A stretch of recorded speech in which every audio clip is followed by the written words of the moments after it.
right, welcome back, everyone. Thank you so much for staying with us. We are now heading into the first panel discussion of the day, and it's themed currencies. What if we listen to financiers?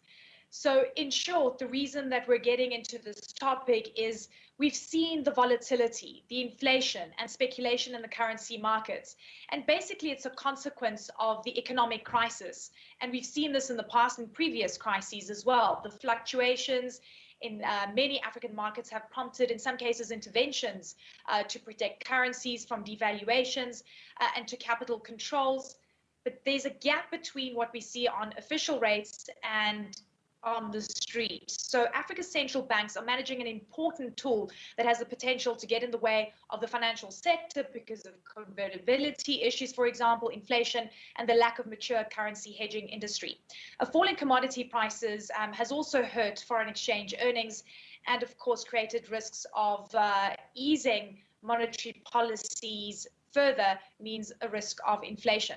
So experts have always reminded us that maintaining price stability is the best contribution central banks can make to continued prosperity. But these are unprecedented times. So what are the questions we should be asking? So what defines a good currency for Africa's financial sector? How can currencies advance integration of the continental free trade area and secure recovery? And what does the financial sector want? I'm delighted to announce our speakers for today will be joined by Razia Khan, the Managing Director and Chief Economist of Africa and Middle East Global Research at Standard Chartered Bank. She'll be opening with a presentation, setting the scene for us. And then we have Tapelo Cheola, the Chief Executive Officer of the Botswana Stock Exchange. We'll be joined by Joyce Ann Wainana, the Global Subsidiaries Group Sub-Saharan Africa Head at Citibank, and also Ini Ebong, the Group Executive for Treasury and International Banking, First Bank of Nigeria. So on that note, I'd like to open the floor to Razia Khan, who's prepared for us an incredible outlook of where we are right now. Razia, over to you.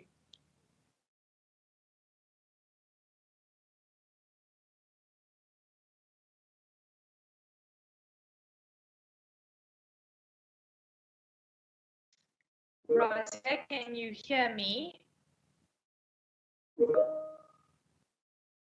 Okay, we seem to be having, we've lost, okay, Razia's back. Hi. Ready to take the presentation away. So if we could bring up the slides, please, as an opener for this presentation. And that is the title of this panel, What If We Listen to the Financiers? What I'm going to do very quickly is to go through the macroeconomic backdrop, given the current crisis that we see, the economic backdrop as the setting for some of these crucial conversations that do need to take place in currency. So moving on to slide 2 and where we are right now. We know that having seen the impact of the COVID crisis last year, significant containment measures across the world, everyone is looking to at least a technical recovery in 2021. For some developed markets, there's a great deal more optimism. The rollout of vaccines means that we're already seeing markets pricing in a fairly robust, fairly sustained recovery on the assumption that at some point this year, we're going to get a reopening of economies and a restoration of more normal activity levels.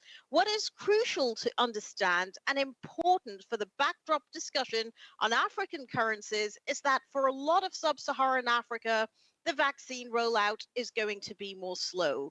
This has different implications for the speed with which these economies open up again. Moving on to slide 3, the policy response to the COVID crisis. We know that we've seen an unprecedented amount of central bank monetary accommodation, balance sheet expansion. Just look at this slide that looks at the size of the balance sheets of the major central banks. The amount of liquidity that has been pumped out into the global economy far surpasses even what we were seeing after the global financial crisis. QE1, QE2, QE3, it puts it all in perspective. At the end of last year, there was this fairly comfortable assumption that we were going to be seeing new flows into emerging and frontier economies, that everyone was going to be focused on seeking higher yield, that this would be good for the recovery of many different currencies. We know now that actually, with the reflation trade, with concerns that US Treasury recovery, it could take a while longer. What does this mean for Africa? Moving on to slide 4. The COVID related volatility in sub Saharan Africa FX has largely subsided.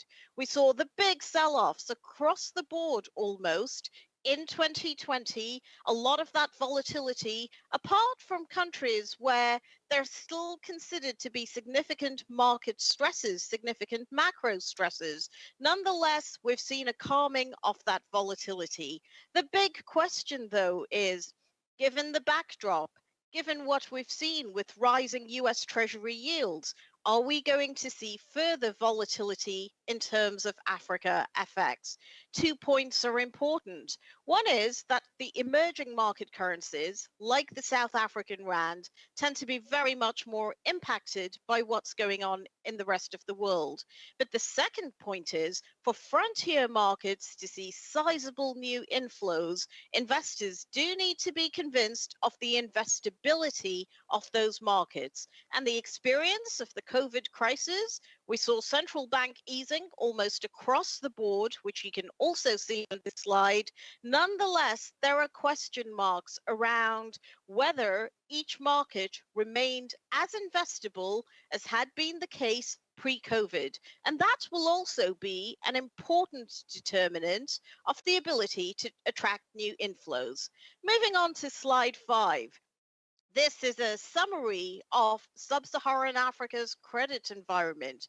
We know that in the recent past, credit rating downgrades have been much more significant, much more prevalent than the credit rating upgrades, which have been few and far between. The question is, how long are we going to remain in this environment? When will we see a strong enough economic recovery to be able to build the case for rating upgrades once again? A big driver of sentiment at the moment is the perception that the growth recovery may be fairly well contained. It may be fairly limited in a region that just isn't seeing the vaccine rollouts of other regions. Sure, the bounce back in global demand, stronger commodity prices, that helps. But fundamentally, there's still a great deal of reform needed, and much more needed in terms of being able to reassure on debt. Now, this, moving on to slide 6, is a crucial consideration for African economies. We know that there have been various initiatives. The G20 debt service suspension initiative, only some countries that were eligible decided to opt for this. Others didn't want to send a negative message potentially to investors. That is, countries were able to benefit from liquidity support. They could temporarily halt what elements of their debt they were servicing until a point in the future when they've recovered. For some economies, the perception was that that alone, that liquidity relief, if you like, was not going to be enough. They have such high debt loads that they do need to look at a more comprehensive treatment of their debt, a restructuring under the common framework that will reduce overall debt to GDP. Now, if we look at the second chart on this slide, which shows Eurobond spreads, it is true that spreads have generally narrowed significantly since the peak of the COVID crisis. We've seen countries like Cote d'Ivoire testing market access successfully, and the belief is that many more African sovereigns will be able to follow. But a key consideration going forward is the currency regime. We can't ignore the fact that currency volatility has in many instances played a big role in driving public debt ratios. Those elevated debt ratios may themselves work to preclude future market access. Basically, there's still a lot that needs to be resolved in this space. Moving on to slide 7, consideration of the Africa Continental Free Trade Agreement. The big theme here is this is a good pro-growth reform. African economies were always too small on their own to be fully the answer to their development needs. Greater regional integration will boost growth. There will be welfare gains for everyone. But here is the caveat. Here's the warning. We shouldn't expect to see immediate gains just yet. This is a long process. African signatories to the Africa Continental Free Trade Agreement have only just started the process of dismantling tariff barriers. It's going to take a while longer. 5 years for that initial dismantling of 90% of the tariff barriers. And the region lacks the trade complementarity, the enabling infrastructure that might allow all of this regional integration to be accelerated. This is an important point. So part of the currency consideration will be what is actually needed to realize these gains from greater intra-regionalization, from greater trade between different African countries. As a final summary, moving to the very last slide, what is it that financiers want post-COVID? This is slide 8, currency. What do financiers want? Well, we're facing a more difficult market backdrop potentially. There is a multi-speed recovery in the global economy because of the pace at which vaccines have been rolled out, a lot faster in economies like the US and the UK, where markets are much more optimistic and upbeat about the prospects of recovery. And this means the easy assumptions that we're going to be seeing yield-seeking flows across the board into many different African economies, that doesn't necessarily hold. The external environment could well be more testing as everyone looks to how quickly the Fed might need to taper some of its asset purchases. This means that for African countries that have remained investable, that have kept that basic market attractiveness in place because they're still seen as having functional FX markets, they're likely to be the winners. And indeed, flows into the likes of Uganda, offshore portfolio flows into the likes of Ghana in the recent past have been robust. But that isn't necessarily a uniform story. There's also the question of hedging instruments. We're likely to see a great deal more demand for instruments that allow investors to be able to control for risk. This is important. How to boost the attractiveness of markets. The availability of these hedging instruments does matter, but as we know, looking across the landscape, there is still a great deal of work to be done.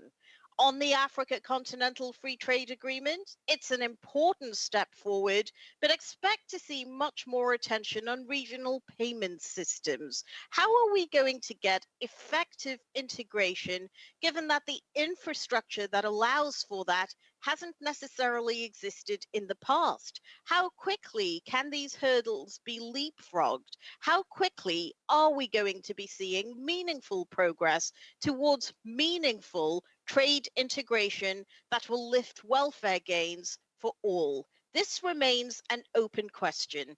And finally, you've just done a session on it, but this still somewhat contentious issue of crypto. When we see demand for digital currencies, what is driving it? There has tended to be a perception on the part of regulators. It could be masking activity that they don't necessarily want to encourage, something that lies beyond the reach of regulation. It could be a negative thing. On the other hand, is it just a natural reaction to where there have been existing market constraints? And the adoption of digital currency might be a means of trying to navigate one's way around that constraints. So essentially, a lot of questions. If I were to summarize the situation, I'd say we've probably seen the worst of the COVID crisis. This is good news. There is vaccine optimism driving expectations of economic recovery. But for Africa, we need to realize that this isn't necessarily going to be a smooth road forward. There is going to be the hurdle in the sense of global market volatility. We can't assume that we're going to see blanket flows into each and every economy. The investability of that local currency market will matter. the volatility of currencies is still a key determinant of public debt ratios, and this could be weighing on investor sentiment as well. So I'll stop there, Eleni, and hopefully we've set the scene for your panel. I've got a question for you though, and the thing that you and I through the years have always discussed is just debt levels, and we know at this point in time that debt is becoming unsustainable on the continent, and especially for countries that have issued euro bonds or dollar denominated bonds. That basically means that it becomes a lot more expensive to service debt. How much of a worry is this for you? And how much more volatility could we see in the market because of this? Thank you, Eleni. As an illustration, if we could bring up slide 6 from that presentation again. And the issues are twofold. First of all, we know that historically, African economies were seen as economies that had relatively clean balance sheets, a very low level of external debt, but market access was to change that very significantly. The reason why so many different sovereigns issued in external markets was fundamentally because it was cheaper to do so.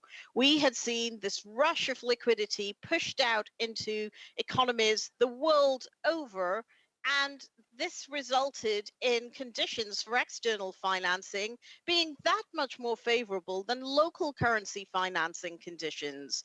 But the flip side of that is that the debt does need to be serviced, the debt needs to be repaid, there needs to be occasional refinancing, so market conditions, external conditions continue to matter. And if in the process we have seen significant FX volatility, that is always a driver of much higher public debt ratios. Fiscal developments aside, this is the concern. So what are we going to be seeing in the future? My guess would be because of the sheer amount of liquidity available in external markets, there is still going to be a preference for external financing. It is cheaper, it can provide a significant boost to FX reserves, and that's no bad thing. But what it does require is for policy to be very carefully calibrated to create the confidence in ongoing FX stability. I mean, look, it's a conundrum, isn't it? But it's an interesting situation that we're dealing with, and I'm glad you came up with some solutions that we can discuss and take further. Razia, always a pleasure to see you. Thank you so much for your detailed report for us, and I hope to see you very soon. Thank you. Thank you.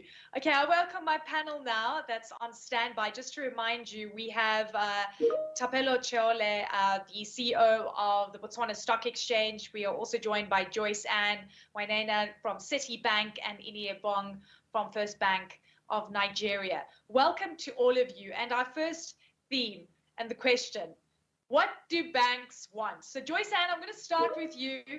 To intervene or not to intervene? Thank you. Great question, Eleni, and thank you for having us. It's great to be in the midst of this eminent panel and being listened to by a great audience. Okay, so what do banks want, and to intervene or not to intervene? Maybe I'll just start by saying the first prize that banks really want is a freely convertible currency across the market. Why is that? Because it makes investors, it gives a better investor climate for our clients. It makes doing business much easier. It makes predictability easier. It's, lends itself to stable, balanced economies, etc. The second prize, maybe we can talk about that before we get into interventions. The reality is that across Africa, we have fairly small, fragile, maybe not deep enough markets. And therefore, we do have some partial convertibility regimes. And that's fine if the policies are clear, if the requirements and the set of rules don't change and flip-flop from time to time. So that's really what banks want, either a freely exchangeable convertible currency or a set of rules that are easy to follow, are consistent, and do not change overnight. So government intervention, central bank intervention, which is a very important thing. So broadly, in a normal functioning market, banks should be able to service their needs in the interbank.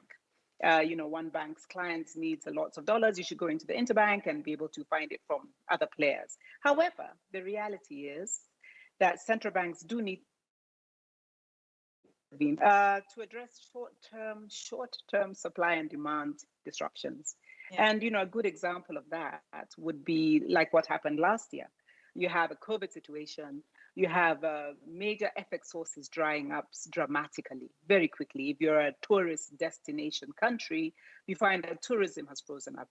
If you are a major exporter of commodities, oil prices took a major tumble over a short period of time. And that's the whole point of central banks holding sufficient FX reserves and, being able to supply the market or service the market in one way or the other. Okay, thank you for that opening statement. I'm going to go to Thapelo now, and I welcome my neighbor.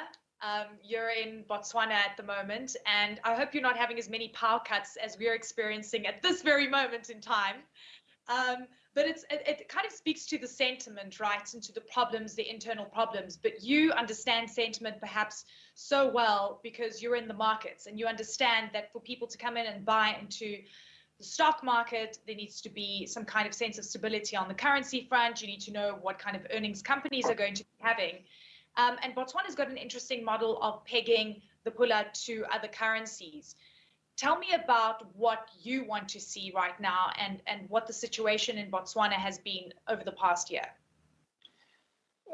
Thank you for having me. I think generally what we want to have is some sort of stability. We want to have some sort of stability in the currency because the absence of stability in the currencies creates or disadvantages the markets in a number of ways. I think first, you realize that it affects some level of trading across the markets to an extent that even neighboring countries can't trade together, and therefore we seemed to lose out on the much needed liquidity in our markets. And then the other important aspect also, especially in markets like Botswana, is that it also affects the dual listings. I mean, Botswana have got about several dual listings with some other markets, London, Toronto, Australia, Johannesburg. And we look at these dual listings to grow our market. And when there is a lot of volatility or currency problems, it denies us the opportunity to freely move the stocks from one register to the other ones because of convertibility issues. And therefore, I think it's very important even for market growth. And then the other thing that we need stability for is that, one of the things that we are able to benefit from in Botswana because of the stability of our currency, it's because we are able to issue multi-currency instruments. We have the US dollar bond, which is listed in our market. And this is mainly because of the stability of the currency that we experience, because like you rightly point out, the pula is basically patched to a basket of currencies. And this basket of currencies is reflective of the trading patterns Botswana experiences with other markets. And therefore, we have a crawling peg. The currency is devalued or revalued around a percentage of about 1.5% alongside the basket of all these currencies. On the basket, we have got the US dollar. We have got the rand that takes about 45% because South Africa is the major trading commodity. And we also have the SDR, the special drawing rights of the IMF. And this enables us to sort of have a stable currencies. And that is why generally as a market, I think we benefit from the stability of the currency. Thank you. Thank you so much, Thapelo. And I apologize for the volatility in the rand. That's obviously impacting the pula in some way, right? Because yes, we haven't had the best time. Welcome.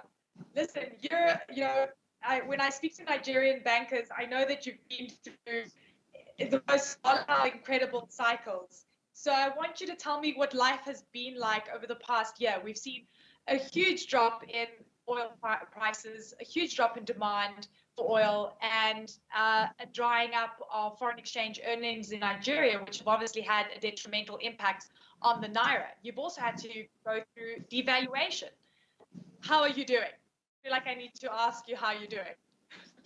Thank you very much, and hello to everybody, and thanks for having me here. I think it's been unprecedented times, really. I don't think anybody at the start of 2020 expected us to be faced with the kind of situations we are faced with in the markets that we saw.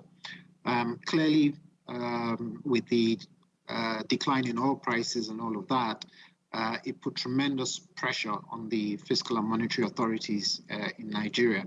And we saw a whole raft of policies which had knock-on effects into markets, FX availability, FX liquidity. We saw the global correspondents pull back as they cut risk to the country. So it was very challenging times. But I think the important thing was we've been through those kind of things before, most recently about 5 years ago in 2015-16. So we did see some response by the authorities as they tried to adjust to the situation. And there were some learnings of prior crises that were carried forward. That said, it was pretty challenging. We did see FX backlogs re-emerge as FX liquidity effectively dried up for most of the earlier parts of the pandemic. And it was a big challenge. And the onus was thrust on banks to really step forward and put the balance sheet to use to support the customers, because clearly there were customers who had FX obligations to global correspondents for imports that they had contracted on, and those needed to be settled. So banks like ourselves had to step forward to bridge that gap whilst we waited for the FX situation to normalize. It started to change towards the end of the year, and I would say it's a lot better. That said, if I think back to something you said earlier, the critical thing there is sometimes you'd rather have markets, be allowed to adjust to some of these things. And that way you tend to smoothen out some of this volatility. Volatility is not necessarily bad sometimes, but I always believe that the market sometimes is the best or the most efficient tool to be used to ride that out. So we've seen the worst of it, in my opinion. We're on the path towards normalization now. We've seen the authorities step forward a lot more in terms of providing more liquidity, intervening, if you like. And hopefully, as we emerge out of this COVID pandemic, things start to normalize a lot quicker. Thank you. Indy, does this feel worse than the global financial crisis? During the global financial crisis, oil prices were hitting all-time highs, but the last big drop in the oil price, is this unprecedented in terms of what you see in the currency market that you have to deal with? I wouldn't say so. I would say, to answer the question, I would say the reaction of the global correspondent banking community, or the international players. And if you look at a country like Nigeria, we underpinned a lot of our policy or FX policy over the last 5 years by being very accommodative towards that. The reaction was more extreme than when we experienced the global financial crisis. The pace of the retreat or pullback was unprecedented. That said, the rebound was a lot quicker. And I would argue that the banking community was a lot better prepared this time than we were, say, in 2015, because we'd been through something similar, though I would say the initial reaction was a lot worse. So we were able to weather that initial storm where people were cutting exposure, demanding repayments, pulling back for the initial, I would say, 1 to 2 months, pending when we started seeing them being a lot more supportive and willing to take more risk on in the country. So a bit mixed, but I would think a little bit better this time. So Joyce-Ann, I want to ask you what you feel central banks should be doing over this time. And a lot really hinges on the easing of monetary policy or tightening. If central banks start to ease, that of course risks inflation. If they don't ease, it means that they are obviously going to be, pulling back on much needed stimulus. It's such a fine balancing act in the African context for many countries. We don't have the same monetary policy flexibility that other countries have. Do you want to see sort of more of an easing? What do you think central banks should be? What do banks want central banks to do right now? That's a great question, Eleni. I hope you can still hear me. That's a great question. There are various tools that central banks have, and how they use them really affects the market. For instance, if they choose to use easing tools too effectively, it could restrict FX flow into the market. Let's put it that way. Because investors, what are they looking for? When you look at portfolio investors, they're looking for better returns on the risks that they're taking. And that's a $1 million question. What should they do? I think they need to react effectively towards what the market needs. And what do central banks try to do? They're really trying to reduce the volatility, create more certainty into the markets. And if they just use the tools to meet their own government fiscal deficit, debt obligations, then the outcomes may not be ideal for the market. There are many market players. They are investors, they are clients, they are exporters, they are importers, and it's a fine balancing act of what are the right tools to use at the time.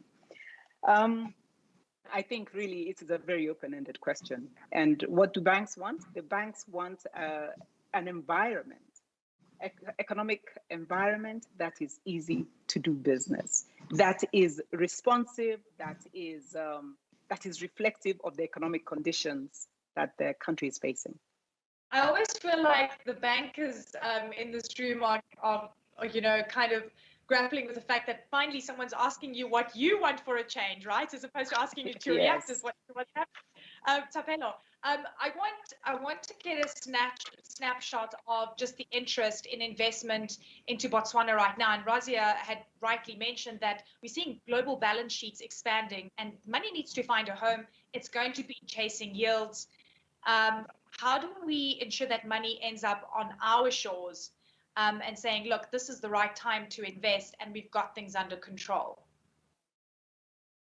Thank you, Eleni. I think one of the things that we need to do generally, with reference to the opportunities that can be created for Botswana and other African countries to attract capital, is that I think we need to integrate our markets as much as is practically possible. And one of the things that we have done, I think, in African markets is that on the SADC region, there are 14 markets.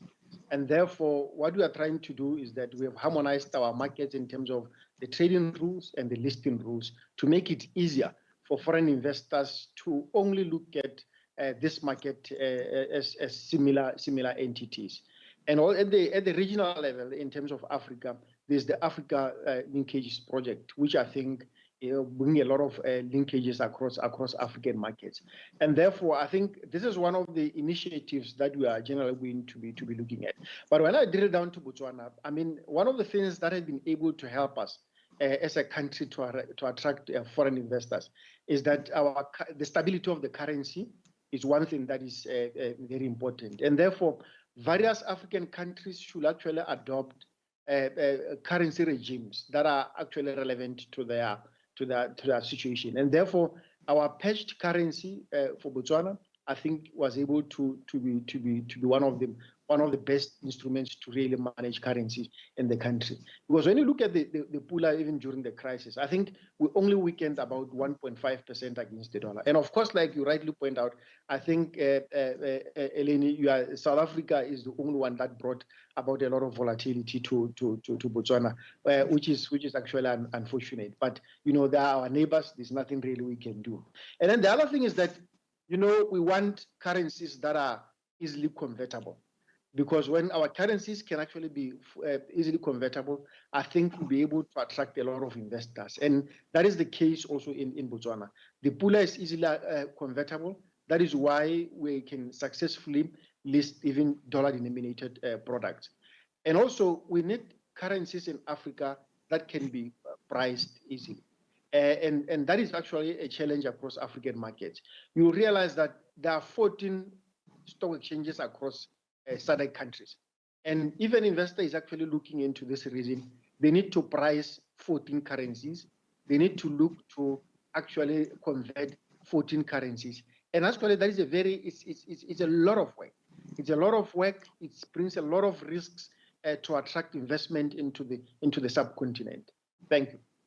Thank you very much for that. And we'll touch on the notion of a one currency single market a little later, but thank you for that so much. The next topic I'd like to explore is when we will see the creation of a fully fledged currency hedging industry on the continent and the importance thereof. And as Tapela mentioned, you've got to sit and you've got to look at 14 currencies. A lot of companies that want to work on the continent have to take the currency situation into consideration. What is the Nigerian situation at this point in time? Companies, investors want protection, but at the same time, governments need to find a way to ensure that there isn't another element of speculation within the currency market. Okay, thank you. I think before you start even talking about currency hedging and all of that, the foundation, which is a functioning market, must be established.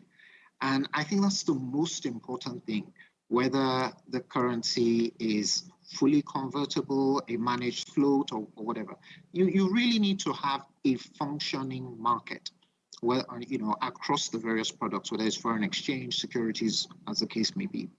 And what we've seen over the course of the last decade, I would argue, is that the Nigerian financial markets developed. So hedging products, especially around foreign exchange, long-term forwards, swaps, options, and all of that started rolling out. However, I would argue that in the intervening period between this crisis and the last one, and the course of the last 5 years, we've probably taken a step back because of the scale of the crisis and some of the policy response post then. What we've seen is that we've inhibited market activity. So the functioning interbank FX markets, for example, are not as effective, not as liquid as they once were. And those functioning markets where you can express opposing views, right, on the underlying are essential for the development of hedging products. So today, when I look at Nigeria, we do have some hedging products available, but they're probably not as efficient or as effective as they should be, because some of them are backstopped on the back of some of the central bank underlying products, rather than that being on purely market-based products. So it's really addressing the markets issue, which I think is paramount, that will drive that. And once you have that, and to some extent where you relax some of the exchange controls that exist in many of our markets across the sub-region, that is what will promote the development of hedging products effectively.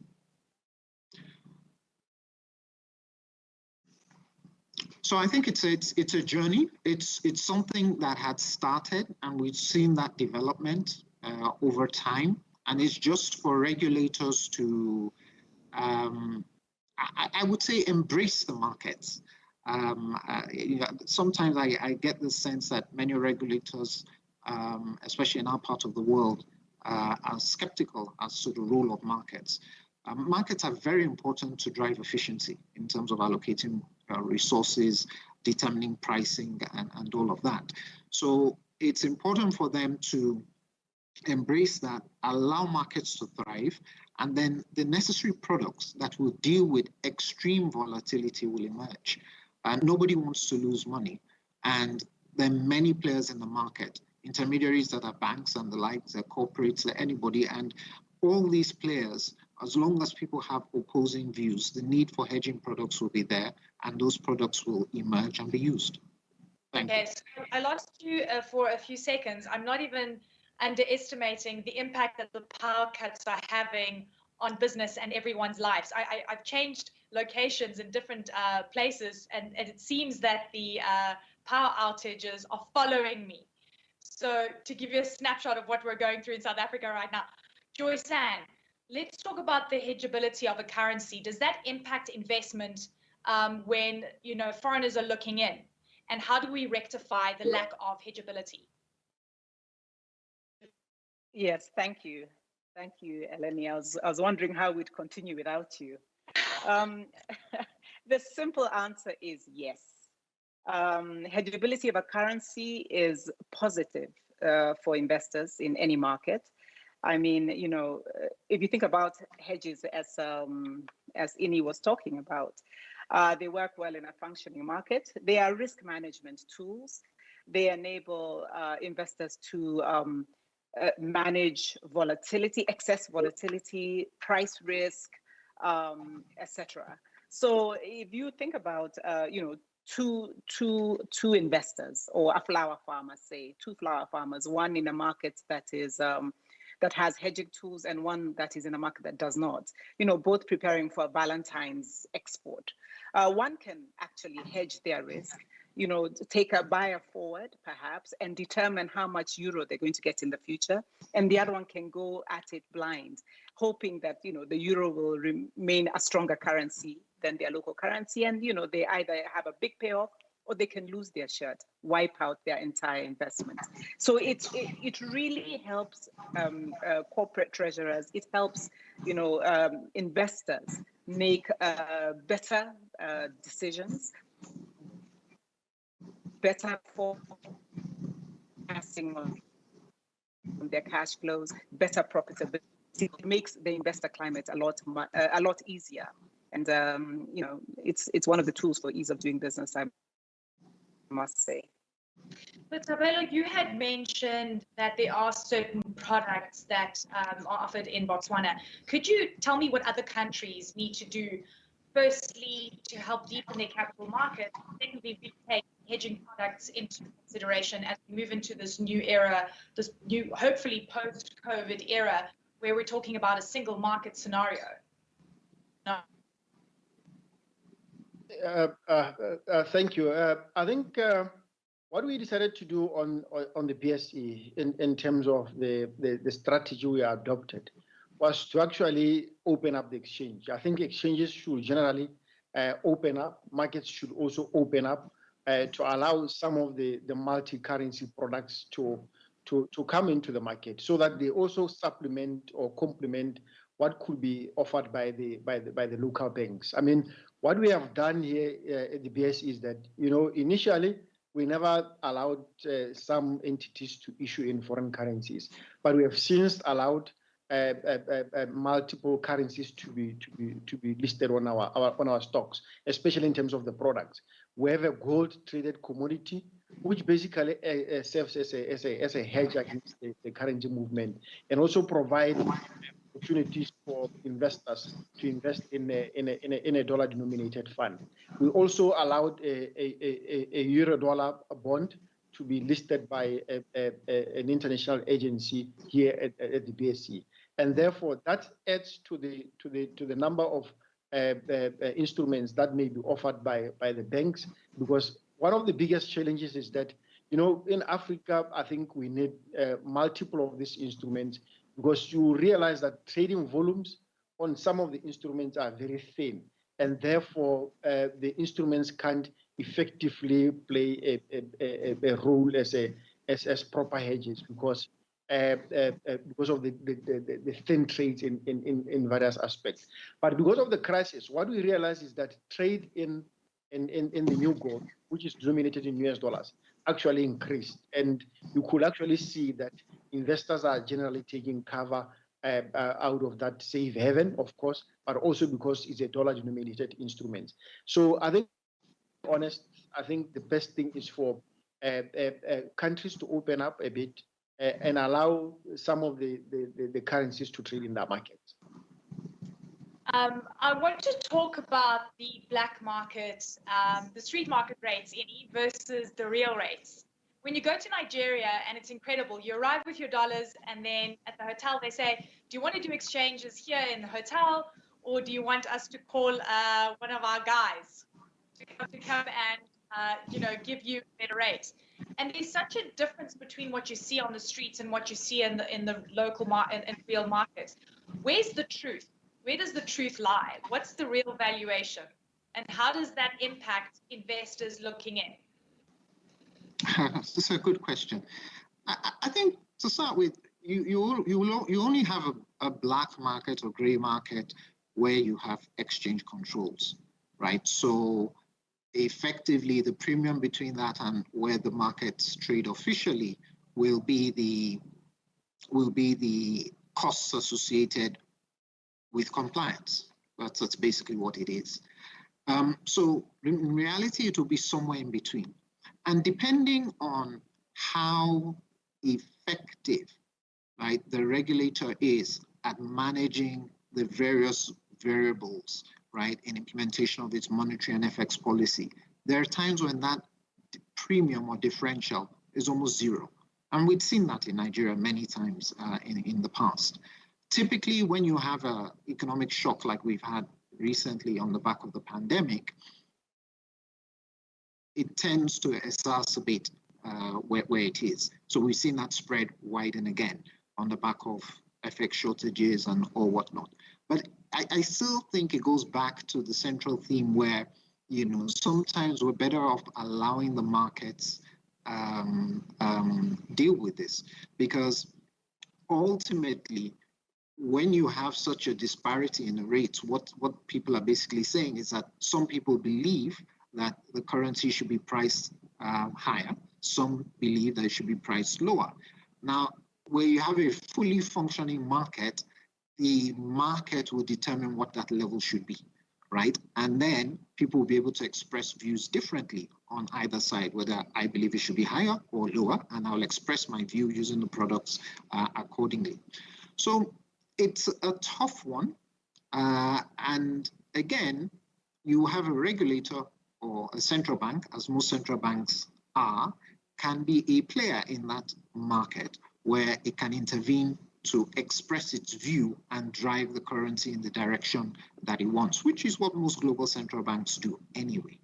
So it's in a roundabout way, it's a difficult one, but it's really a function of the exchange controls that we have. And you will find that in periods where we are more liberal, where we've encouraged a lot more market activity or free market activity, you find that those spread differentials disappear. And that's what we've seen historically. Unfortunately, that's not the case right now. Our last theme for today is about monetary conditions that are needed for the African Continental Free Trade Area to succeed. And we have in the past heard, the conversations about a single currency on the continent. But we know that some countries are weaker than others economically. We know some have a lot more volatility than others. So there's reticence in making this happen. Botswana's got this interesting model, as you say, that you're looking at a peg and you're looking at SDR market and, of course, the South African rand. In your experience, what would you say the solution would be of a single currency on the continent? Maybe adopt the Botswana model?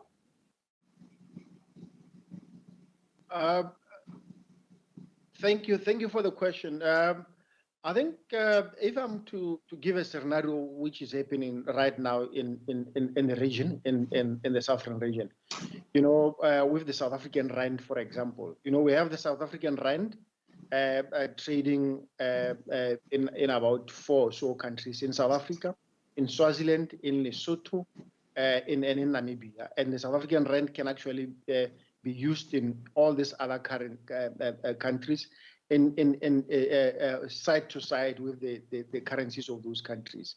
And therefore, I think it have worked for them generally well. But in Africa, one of the biggest challenges is that some countries are more bigger than the others. I can imagine your Nigerias, your Kenyas in the eastern region, and therefore, when we are to have a single currency, what will that currency be? Will it be the rand? Will it be the naira? Or will it be the shilling? I think those are the issues that actually can be taken into consideration. And also, over and above that, I mean, some of the countries like Botswana, I think we've actually managed to successfully run our currency regimes in a more better way. And sometimes when events in other countries, with due respect, happens, we are happy that we are doing the things that we are doing. I don't want to give examples, but our neighbors quite well, and all these things end up greatly affecting their currencies to some extent that some of the countries in Africa ended up actually near abandoning their currencies completely to use the US dollar, and then they take 180 degrees again and go back to their domestic currencies. And at the same time, you end up having investors not knowing which currency is actually being used in that country. So I think those are some of the challenges that are actually there. I think what for smaller markets, really, it will probably be very important for the trade to intervene at some level, to have some level of controls, but not to a situation where it will actually be near currency manipulation, just as a stabilizing mechanism, but not in some other instances where it actually close to manipulation of the currency or influence of the currency movement. Are you talking about the bond notes?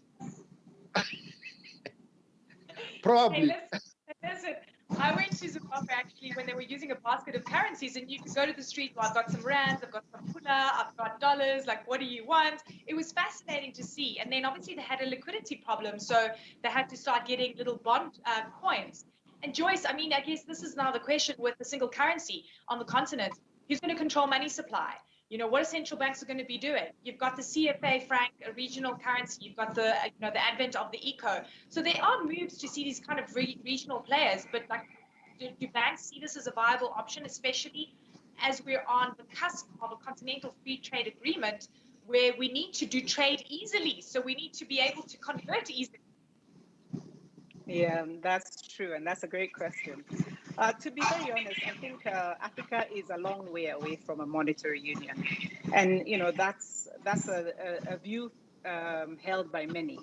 If you think about the eurozone, by the time we got to the euro, Europe had been trading with each other for hundreds of years, and that's really what made the need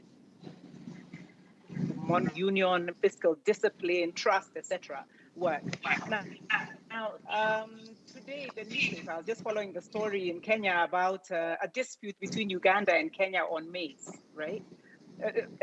Maize being exported from Uganda into Kenya, but now there's suddenly some, invisible barriers around aflatoxin levels, etc. There's something that the Secretary General spoke about yesterday, Wamkele Mene, and he said that what we really need to start on is creating a set of rules and create economic certainty and predictability. That does not mean we necessarily jump into a monetary union, but we need to get rid of some of these barriers, both physical and invisible barriers that make trading amongst ourselves very difficult. If I think back to the East Africa Union, which predated the European Union. So we had conditions, colony, but this still failed in the 70s. Why? There was a political. One country went capitalism, another one went socialism, another one had a military dictatorship, right? That's not so different from what's going on now with political misalignment with the Africa Free Trade Agreement successful? I think it's many things. The barriers, the physical, the tariff barriers, it's more between us so that, then we can then lend to having a common currency, if that is indeed necessary. So we've got about 5 minutes left, and I've just got a few questions that have come in. Eni, I would like for you to comment on that, and then just touch on whether the Continental Free Trade Area will help in stabilizing currencies of countries in the bloc. That's a question from Kenneth Wasu. More. Okay, well, I think what's really important, and I share Joyce Ann's views on the common currency. I think what's more important is eliminating the barriers that prevent us from trading amongst each other. So I'm both from physical trade and financial trade. You look at Nigeria, you look at what we produce and how we sell to our neighbors in the sub-region of West Africa and Central Africa.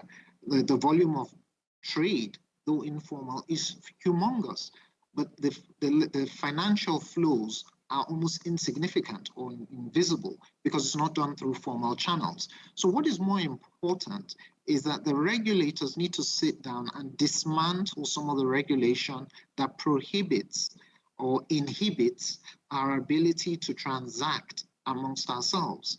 And that to me is the bigger challenge.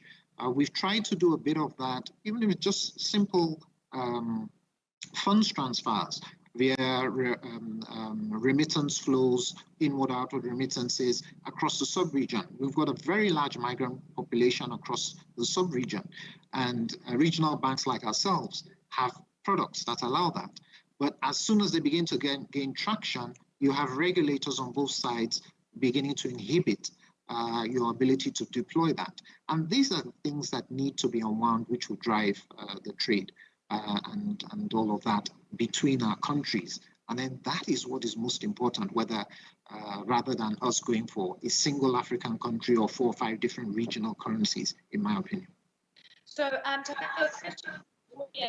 tell us a little bit about your volume, the volume on the BSC, and then if I could get you to also answer very briefly on a comment by one of the panel, the guests watching, Jacqueline Irvin, saying that is it a matter of economic shocks and asymmetrical shocks? A net oil exporter would have difficulty sharing a currency with an economy that is structured differently. Thank you. I didn't quite get the second part of the question, but I think the first part addressed the volumes in the BSC.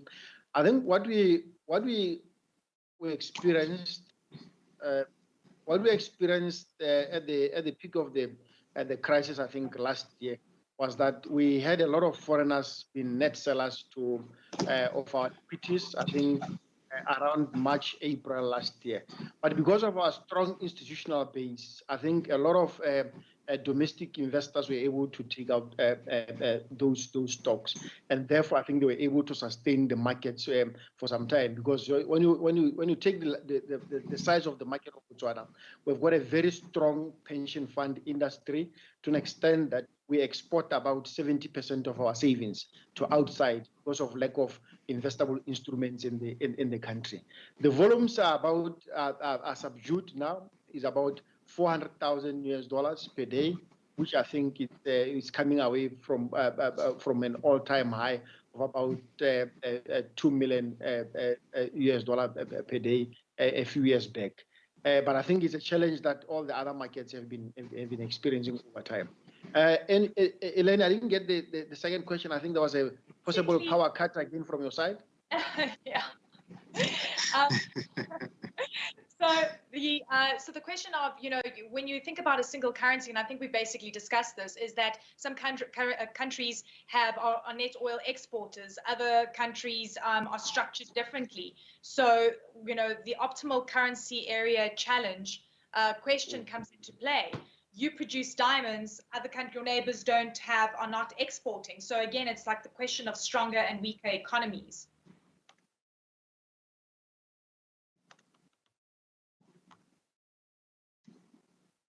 Okay, I think, have I been cut off again? All right. Yes. No, you're still there. We've got 10 seconds left. I have to say this has been such a vibrant conversation, and I thank you so much for your time. I think that this is a conversation that needs to continue as we get more, into the continental free trade area, where we're talking about trade between countries. We're thinking about how this can be done more efficiently.